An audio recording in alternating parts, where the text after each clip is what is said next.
مرد کی کمائی پر سب سے زیادہ حق کس کا ہوتا ہے؟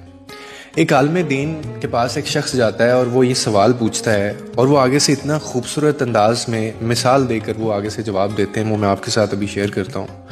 وہ آگے سے کہتے ہیں کہ اگر ایک مرد کے پاس اپنے گھر والوں کو کھلانے کے لیے صرف ایک ہی وقت کا کھانا ہے نا، اور اس کے گھر میں اس وقت جو ہے وہ اس کی ماں بھی بھوکی ہے، اس کا باپ بھی بھوکا ہے، اس کی بہن بھی بھوکی ہے، اس کا بھائی بھی بھوکا ہے، اور اس کی بیٹی بھی بھوکی ہے، اور اس کا بیٹا بھی بھوکا ہے، یہ اس گھر میں موجود ہیں، لیکن ایک وقت کا کھانا ہے، تو وہ کس کو کھلائے؟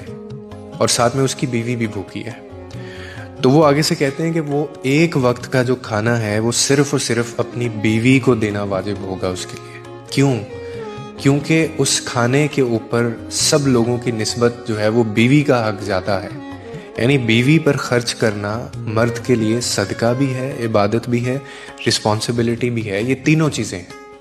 کیوں؟ اب میں آپ کو ریزن بتاتا ہوں۔ کیونکہ یہ وہ رشتہ ہے، میں نے آگے بھی کہا ہے، جو خون نہیں ہے آپ کا، لیکن وفا اس میں دیکھیں کتنی ہے۔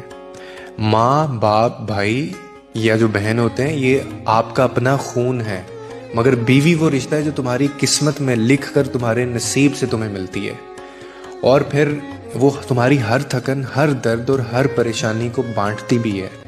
اس کے دل میں تمہارے لیے دعا بھی ہوتی ہے، تمہاری راہ میں قربانی بھی ہوتی ہے، اور پھر اللہ نے اسی رشتے کے بارے میں یہ فرمایا ہے کہ عورتیں تمہارے لیے لباس ہیں اور تم ان کے لیے لباس ہو۔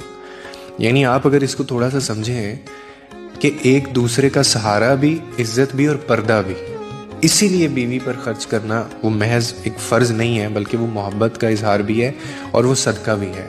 باقی آپ کے بلڈ ریلیشنز ہیں۔ Download share chat.